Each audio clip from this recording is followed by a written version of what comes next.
करम ज्यादा होती। हजरत उमर फारूक माल तकसीम कर रहे थे तो बेटी आगे कहने लगी, अब्बा जी रिश्तेदारों का भी हक होता है, आप सबको देते हैं, आपके अपने आपके करीब ही नहीं आते। तो हजरत उमर फारूक ने क्या लफ्ज कहे, क्या हकीकत है, क्या हुस्न है।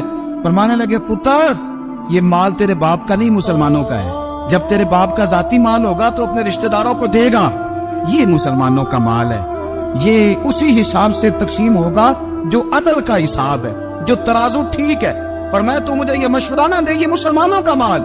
यहाँ से निज़ामे इख्तिसाब शुरू होता है, यहाँ से इंसान आगे बढ़ता है और फिर कोई तकल्लुफ नहीं किसी पर। हजरत उमर का कोई छोटा है या बड़ा है।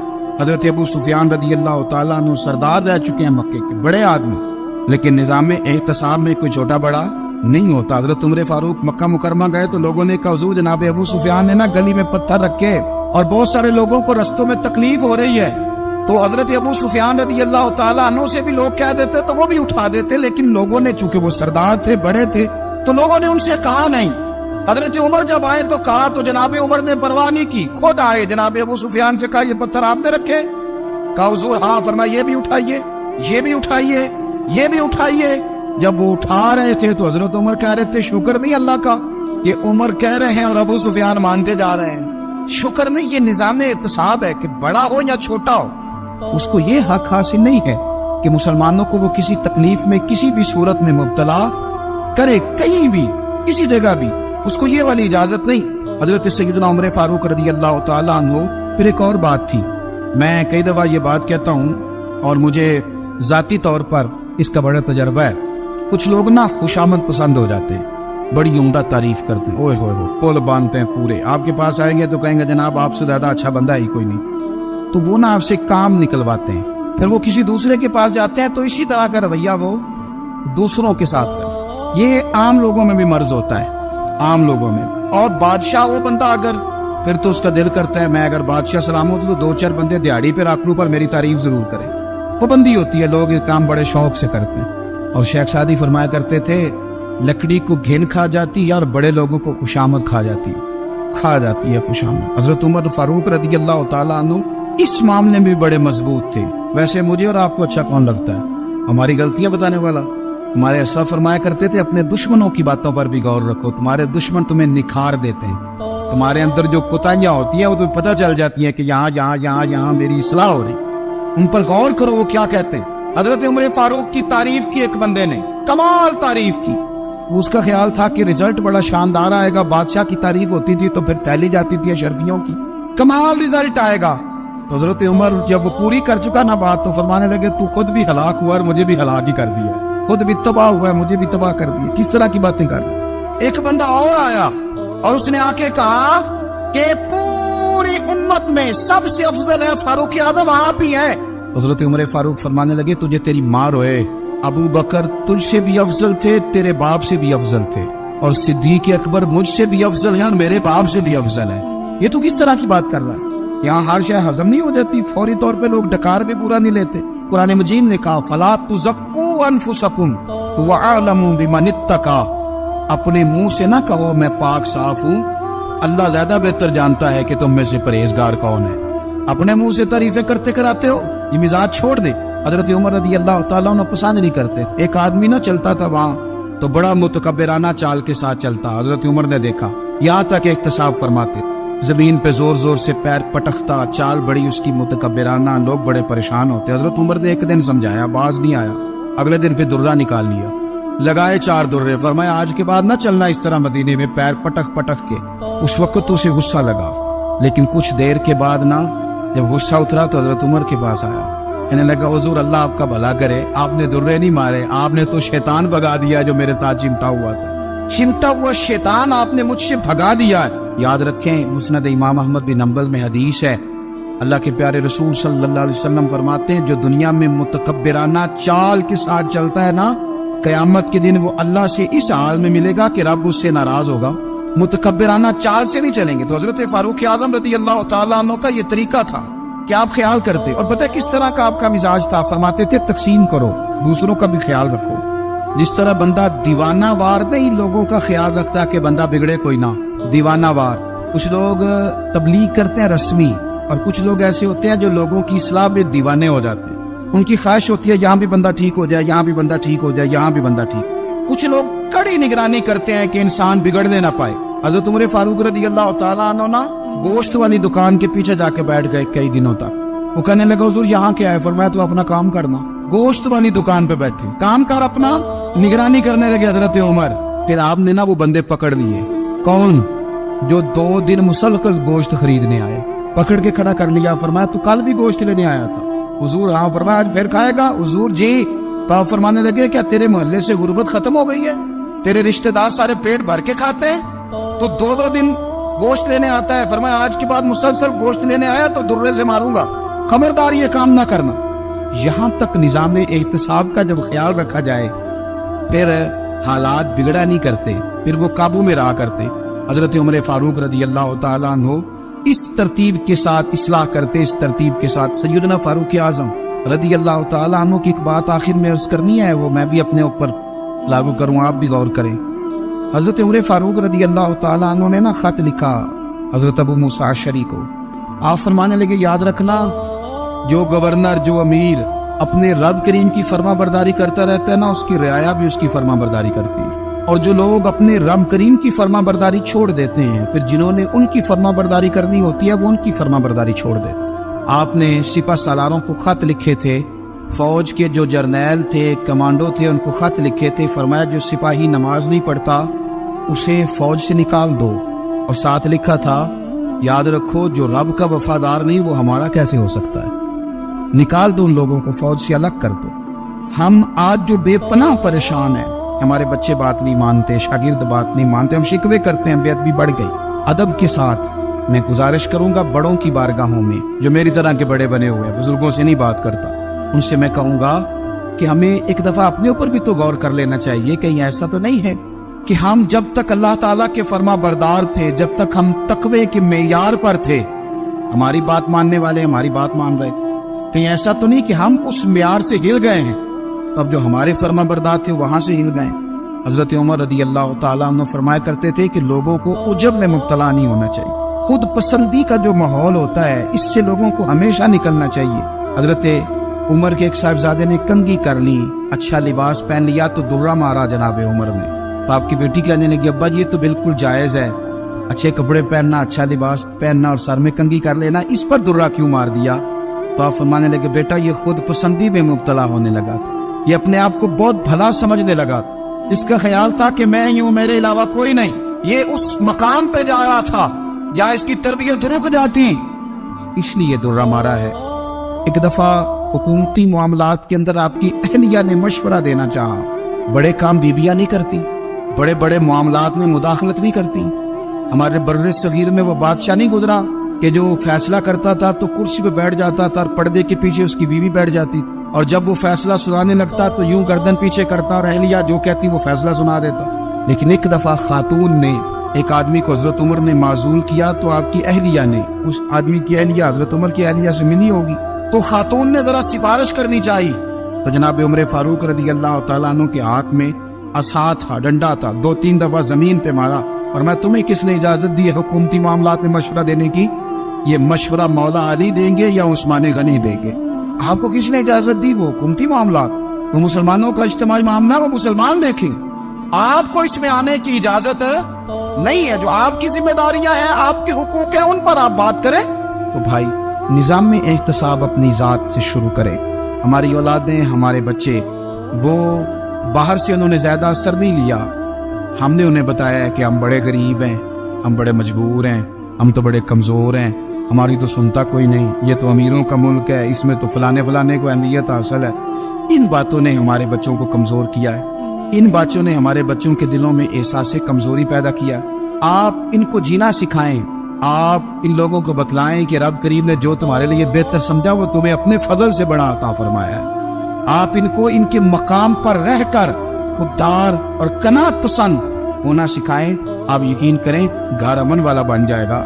بچے اگر بھنا ہوا گوشت کھا رہے ہوں اور پھر بھی لاڑی رہے ہوں کہ مسالہ میری مرضی کا نہیں، سٹائل میری مرضی کا نہیں، ٹیسٹ میری مرضی کا نہیں، یہ والا گوشت میں نے نہیں کھانا، یہ اس طرح کر کے بھنا ہوتا تو پھر میں نے کھانا تھا، وہ زیادہ خوفناک صورتحال ہو جاتی ہے۔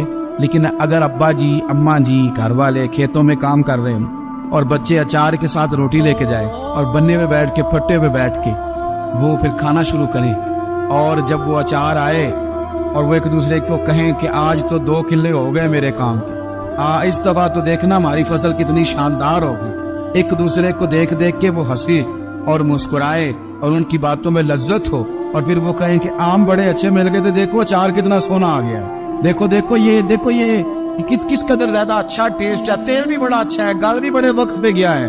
آپ یقین کریں یوں لگتا ہے کہ کائنات کی سب سے بہترین روٹی یہ لوگ کھا رہے ہیں۔ یہ سوچ حضرت عمر نے ہمیں دی ہے۔ حضرت عمر کا بیٹا مصر گیا، وہاں سے کمائی کر کے لایا، تجارت کرنے گیا، لاکھوں کا مال۔ کون سا باپ ہے دنیا میں جس کا بیٹا باہر سے پیسے لے کے آئے تو ابا تفصیل پوچھے کہ بیٹا کہاں سے کمائے، کہاں سے لایا، کتنے ملے، کیوں آئے؟ کون سا باپ تفصیل پوچھتا ہے؟ ابا تو کہتا ہے لا صحیح، اور تعریفیں کرتا ہے میرا بیٹا بڑی کمائی کرتا ہے۔ کبھی پوچھا ہے اس سے کہ ڈیوٹی صحیح دیتا ہے کہ نہیں؟ کبھی پوچھا ہے کہ تو ایمانداری کی روزی لاتا ہے کہ حرام کی کماتا ہے؟ یہ باپ کی ذمہ داری ہے، یہ اماں کی ذمہ داری ہے۔ پھر کہتا ہے بیماری کیسے آ گئی، پریشانی کیسے آ گئی؟ تو نے کبھی سوال کیا اپنی اولاد سے؟ حضرت عمر فاروق رضی اللہ تعالیٰ عنہ کا بیٹا مصر سے پیسے کما کے لایا تو جناب عمر نے بلایا اور میں بیٹے اتنی تو تیرے پاس راش ہی نہیں تھی، تھوڑے سے تو پیسے لے کے گیا تھا، اتنی کمائی کیسے ہو گئی؟ اتنے تو پیسے نہیں تھے صاحب، کہاں سے کمائی لائے؟ اس نے کہا ابا جی وہ جو میرے چچا ہے نا مصر کے گورنر، آپ کے دوست، انہوں نے میری مدد کی ہے۔ فرمایا جتنے لوگ گئے تھے سب کی ہے مدد اس نے؟ کہا نہیں صرف میرے کی۔ فرمایا تیرے کیوں کی؟ کہا حضور آپ کے دوست ہے۔ فرمایا چپ کر، حضور انہوں نے مجھے اتنے پیسے دیے، میں نے کاروبار میں ڈالے تو نفع آیا تو میں ان کی رقم دے کے۔ فرمایا خاموش ہو جا، باقی جتنے لوگ گئے تھے سب کی مدد کی اس نے؟ کہا نہیں حضور صرف میری کی۔ فرمایا اس نے تیری مدد نہیں کی، اس نے خلیفہ کے بیٹے کی مدد کی، اس لیے کہ وہ خلیفہ کو اپنے حق میں نرم کر سکے۔ فرمایا آدھا مال تیرا ہے، آدھا مال غنیمت کا ہے، مال خزانہ کا ہے، مسلمانوں کا ہے، اس لیے کہ تو جو وہاں سے مال کما کے لایا ہے وہ اپنے باپ کے خلیفہ ہونے کی وجہ سے کما کے لایا ہے، لہذا رکھ ادھر۔ یا کہتے ہیں کدھر سے آیا، کیسے آیا، کون سا حساب دے، کیا کرے؟ او بھائی حضرت عمر رضی اللہ تعالیٰ عنہ کا اپنی اولاد کے بارے میں یہ رنگ ہے۔ ایک جنگ سے نا خوشبو آئی، خوشبو بڑی مہنگی ہوتی تھی، عرب میں خوشبو آج بھی بڑی مہنگی ہے، وہ زیادہ استعمال کرتے۔ میری باتوں کی سمجھ آ رہی ہے میرے بھائی؟ بڑی مہنگی خوشبو تھی۔ جب وہ خوشبو آئی تو حضرت عمر نے کہا، گھر میں پہلے پہنچی حضرت عمر کے، چونکہ زیادہ عورتیں استعمال کرتی تھی گھر کے اندر خوشبو، مرد بھی لگاتے۔ حضرت عمر نے اپنی بیوی سے کہا، آپ کی زوجہ تو تھی وہ بڑی خوشبو کو پسند کرتی۔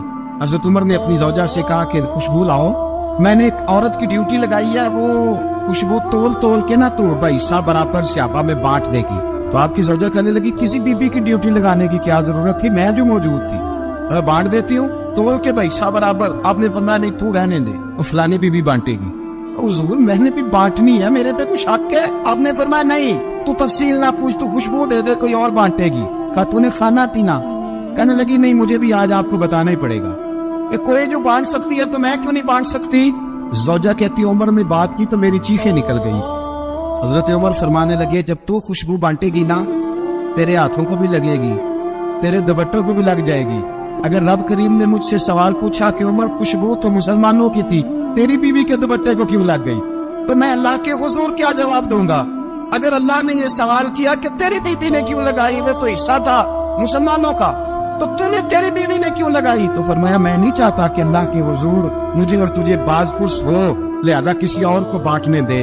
زوجہ روئی اور تڑپ کے کہنے لگی عمر مجھے لگتا ہے صبح قیامت بھی تیری بیوی ہونے کی وجہ سے اللہ مجھے جنت عطا فرما دے گا، تیری زوجہ ہونے کی برکت سے۔ بھائی یہ معیار رکھا، خدا کی قسم ایسا شخص تاریخ میں دوبارہ نہیں آیا۔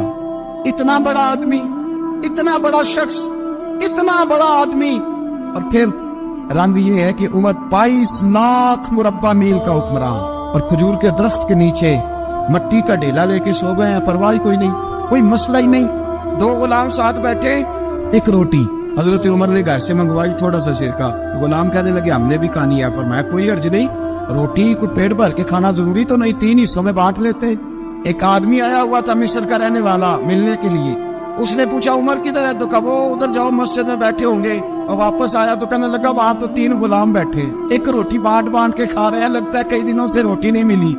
3 غلام تو کوئی نہیں، وہاں 2 ہی تھے، تیسرے تو میرے میں نہیں تھے۔ اس نے کہا نہیں 3 غلام ہیں، کپڑے بھی ایک طرح کے پہنے ہوئے، بلکہ 2 کے تو پھر صحیح ہے، تیسرے کے تو زیادہ ماڑے ہیں، کپڑے بھی ایک طرح کے، کھانا پینا بھی ایک طرح کا، اور ان کا نشست برخاست بھی ایک طرح کی ہے۔ लिहाजा कोई फर्क नहीं। हजरत अबू हुरैरा कहते हैं मैं लेके आया और जनाब उमर को जब मैंने कच्ची जमीन में तामत समेट बैठे देखा तो मैं रो पड़ा। मैंने उस मिस्र से आने वाले को कहा तू इसके जलवे देख, अगर इसकी जात में इतना हुस्न है तो मोहम्मद अरबी का मकाम क्या होगा। मकाम गौर 10 मुहर्रम को लोग देगे पकाएंगे ना, हम भी पकाएंगे इंशाल्लाह, यहाँ भी प्रोग्राम होगा। तो 10 मुहर्रम को जो देग पक रही है तो ऐसा नहीं हो सकता कि यकम मुहर्रम को हजरत उमर के नाम की भी कोई पक जाए। अगर इमाम हसन हुसैन के नाम की देगे पके तो जो इमाम हसन हुसैन से प्यार करने वाले हैं, जो इमाम हसन हुसैन से हम लोगों ने भी अजीब रट्टा अपनाया है ना, हम लोग बात का एक पहलू देखते हैं दूसरा नहीं देखते। हजरत इमाम हसन और हुसैन को भी नबी पाक ने शहीद कहा और जनाब उमर को भी रसूलुल्लाह ने खुद शहीद फरमाया। फरमाया शहीद है, खुद फरमाया अपनी जुबान से कि ये शहीद है, खुद मेरा उमर शहीद है। उनके नाम की देग नहीं पकनी चाहिए, उस तरफ नहीं हमारी तवज्जो होनी चाहिए। और अहले बैत नबी, ये बात मैं पहले भी करता हूँ आज फिर करना जरूरी समझता हूँ। अहले बैत का प्यार सुन लो कान खोल के, अहले बैत का प्यार अगर हमें किसी ने सिखाया है तो सैयदना उमर फारूक ने सिखाया है।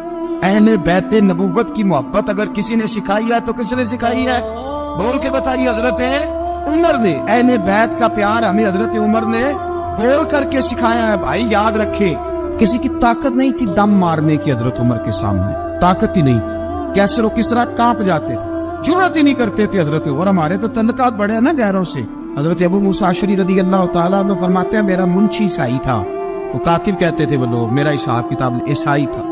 तो फरमाते एक दिन मैंने वो सारा हिसाब किताब लेन देन के हजरत उमर को दिखाया तो फरमाने लगे जिसमें लिखे हैं उसको बुलाओ। कहने लगे जरूर मस्जिद नहीं आ सकता। क्यों नहीं आ सकता? कहने लगे वो ईसाई है। कहते हैं हजरत उमर जलाल में आ गए। आप फरमाने लगे जिन्हें रब दूर करता है तुम क्यों करीब करते हो, जिन्हें अल्लाह दूर करता है। फरमाया तुम गैरों को अगर ओहदे दोगे तो अपनों का क्या बनेगा?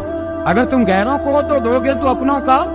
हमने गैरों को ओहदे दिए तो देखा ना अपने किस तरह काटे जा रहे हैं। गैरों को जो ओहदे दे दिए, जराने सारे गैरों से रोज दावा होता है चीन हमारा सज्जन है, चीन हमारा दोस्त है। ओ भाई दोस्त है तो उससे कहो ना कि बर्मा तो तुम्हारी एक छोटी सी रियासत है, चीन के बगैर तो वो सांस भी नहीं ले सकता। उसको कहो ना इस हुकूमत पे दबाव डाले। लेकिन हम लोगों ने गैरों को होते दिए तो अपने पिस गए। हजरत उमर कहते थे जिम्मी का हम अदब करेंगे, जिम्मी काफिर का हम, ऐसा काफिर जो मुसलमान रियासत को कबूल करे, बदअमनी न फैलाए। एक आदमी को आपने देखा आंखों से नाबीना है और भीख मांग रहा है, तो हजरत उमर को नजर आ गया। फरमाया कौन हो? उसने कहा मैं यहूदी हूँ। फरमाया भीख क्यों मांगती हो? कहा जब तक तंदुरुस्त था मुसलमानों को जजिया देता था, बूढ़ा हो गया हूँ क्या करूँ। हजरत उमर ने घोड़े की पुश्त पे बिठाया, काफिर को घोड़े की पुश्त पे बिठाया और बिठा के मदीने लाए। हजरत अली शेर खुदा वजीर खजाना थे। फरमाया अली इसका वजीफा जारी करो। कहा ये कौन है? फरमाया ये यहूदी है लेकिन ये हमें जजिया देता रहा, बूढ़ा हो गया बेचारा, भीख मांगने पे मजबूर है, हमारी हुकूमत के अंदर रहता है, इसका पूरा पूरा वजीफा जितना खर्चा उतना वजीफा लगाओ। हजरत अली कहते मैं वजीफा लगा रहा था और वो मेरे नबी का कलमा पढ़ रहा था, वो रसूलुल्लाह का कलमा पढ़ रहा था। ये मिजाज ये नहीं कि काफिर। हजरत उमर ने गवर्नरों को खत लिखे थे कि जबरदस्ती किसी को मुसलमान नहीं करना, जहाँ उनकी इबादत गाहें बनी हो तो गिरानी नहीं, कोई मंदिर कोई गिरजा जाया नहीं करना। इस्लाम सबको जीने का मौका देता है, पर बेईमानो जालिमो बदजातो तुम्हें ये कहता है कि हम तुम्हें जीने का मौका देते, तुम भी मुसलमानों को जीने का मौका दो। इमाम हसन मिलने, आप यकीन करें मैं जब इस वाकया को पढ़ता हूँ तो मेरा दिल झूम जाता है। मैं कहता हूँ यार टाटा होना अपनी जगह पे, इश्क होना अपनी जगह पे, इंसान का बावकार होना अपनी जगह। जहाँ खड़े होना था वहां ये खड़े होते थे और जहाँ झुकना था वहां ये। इन लोगों में इकबाल ने कहा था तेरी निगाह नाज से दोनों मुराद पा गए, अकले गियाब जुस्तजू इश्के हुजूरो इस तरह। जहाँ अगर आया है सामने कैसरो किसरा तो उमर जैसा दलेर कोई नहीं, अगर सामने आया ईरान का बादशाह तो सत तगड़ा कोई नहीं, अगर आया है सामने गुस्सान का बादशाह तो उमर जैसा आदिल कोई नहीं। लेकिन अगर अली का बेटा आया है, अगर फातिमा के लाल पारे आए हैं तो फिर फारूक आजम से जैसा मुहिब कोई नहीं, फिर उनसे जैसा प्यार करने वाला कोई नहीं। अंदर बैठे हैं जनाब उमर, अंदर तनाई में कुछ वजीरों से गुफ्तगू हो रही है, मीटिंगें जारी है। आपके बेटे मिलने आए जनाबे अब्दुल्ला इब्ने उमर, अब्बा जी मिलने में, बात ठहरो बात कर रहा हूँ, कोई ना अंदर आए। साहबजादा बाहर खड़ा है। थोड़ी देर गुजरी तो इमाम हसन भी आ गए। कौन आए? आपको जो मिलेगा इमाम साहब का नाम लेने से, वो सरदार है जन्नती। हसन तेरी नस्ल पाक में है बच्चा बच्चा नूर का, तू है ने नूर तेरा सब कराना। इमाम हसन आए, तो हजरत अब्दुल्ला इब्न उमर को दरवाजे पे खड़े देखा, कहा अमीरुल मोमिनीन कहाँ है? कहने लगे हजरत उमर के बेटे। कहने लगे वो अंदर बैठे, कुछ मीटिंग हो रही है और उन्होंने कहा कोई अंदर ना आए, लेकिन आप जाना चाहे तो चले जाए। उन्होंने कहा जब आप बाहर खड़े हैं तो मुझे कोई इतना जरूरी काम नहीं, और अभी जोर की नमाज थोड़ी देर में होगी, मैं मस्जिद में मिल लूंगा अमीरुल मोमिनीन से। ये बात कह के इमाम हसन चले गए। यार इतनी बड़ी बात नहीं थी, वो मेरे उस्तादों का बेटा भी आए तो कहा ठीक है जी, वो सोए हुए तो कोई गर्ज नहीं यार, मैं ठहर के आ जाऊंगा, कोई बड़ी बात नहीं थी। देखा जाए तो बड़ी बात नहीं थी, और बात बहुत बड़ी थी इसलिए कि ये खाली हसन नहीं है, हसन इब्ने अली है, ये हजरत फातिमा के लख्त जिगर। हजरत उमर बाहर निकले, अब्दुल्ला इब्ने उमर से पूछा कोई आया तो नहीं? तो कहा हुजूर इमाम हसन आए थे। तो कहा फिर शहजादे को अंदर क्यों नहीं भेजा? कहा मैंने कहा था। वो कहने लगे अगर अमीरुल मोमिनीन मसरूफ हैं तो मैं ज़ोहर में मिल लूंगा। हजरत उमर रोने लगे, फरमाया बेटे तूने अच्छा नहीं किया। फिर मस्जिद नहीं गए, सीधे इमाम हसन के दरवाजे दस्तक दी। इमाम हसन बाहर आए, कहा शहजादे आए थे तो मिले क्यों नहीं? तो इमाम हसन कहने लगे हुजूर आपका अपना बेटा दरवाजे पे खड़ा था, वो मना भी किया था आपने, तो मैं जोर में मिल लेता। हजरत इमाम हसन फरमाते जोश जज्बात में जनाबे उमर ने सर से पगड़ी उतार दी, जोश के जज्बात। कहने लगे हसन मेरे बेटे का और आपका क्या मुकाबला? क्या उसकी माँ का नाम फातिमा ज़हरा है? क्या उसकी नानी का नाम खदीजा कुबरा है? क्या उसके नाने का नाम मुहम्मद मुस्तफा है? आपका और उसका क्या मुकाबला? फिर रो पड़े और कहने लगे बेटे मैं मक्के के सहराओं में ऊंट चराया करता था, ये जो मेरे सर पर इज्जत के बाल हैं ये तेरे नाने के उगाए हुए। मैं मक्के के खबरदार शहजादे खबरदार। ओ भाई अहले बैत नबुव्वत के अदब का रंग अगर सिखाया है तो सैयदना उमर ने सिखाया है। हजरत उमर फारूक अथॉरिटी है, इस्लाम की अथॉरिटी। यकम मुहर्रम हजरत उमर की शहादत है। यहूदी बोल उठा, काफिर बोल उठा। अगर 6 महीने उमर दुनिया में और रहते तो दुनिया में कोई काफिर मौजूद न होता। 6 महीने। और जब इस मतले जलील का जनाजा उठा, अल्लाह बुखारी पढ़िए ना, अल्लाह मरजुकना शहादतन फी सबीनिक, अल्लाह बिस्तरे की मौत ना देना, शहादत ही देना। उमर शहीद हुए, मस्जिद नबी में नमाज पढ़ाते। और जब जनाजा उठा तो मदीने का फिर पीछे जो दलेर बचे वो मौला अली थे। ना उमर का जनाजा उठा तो सबसे पहली आयत जो निकली वो हजरत अली की जुबान से निकली, और हजरत सारी दाढ़ी अफसोस से भर गई। लोगों ने कहा कि अली क्या हुआ? फरमाने लगे तुम देख नहीं रहे जनाजा किसका उठा है? पलट के देखो तो सही, तो पता नहीं है कौन गया है। हुजूर क्या हुआ? अब फरमाने लगे उमर इस तरह के काम करके गया है, अब इनके रस्तों पे कौन चलेगा? कौन इसके जिगर राहे वफा में? मैं नक्श ऐसे छोड़ आया हूँ, मैं जिस मंजिल से गुजरा हूँ वो अब तक याद करती है। हजरत अली हजरत उमर के जनाजे पे खड़े होकर कहते हैं अल्लाह मुझे उस तरह के अमल करने की तौफीक दे जिस तरह के उमर करके गया। मेरे भाई पतले अजीज पतले हुर्रियत हजरत उमर रज़ी अल्लाह ताला अन्हु जो अपनी जिंदगी इनकलाब वाली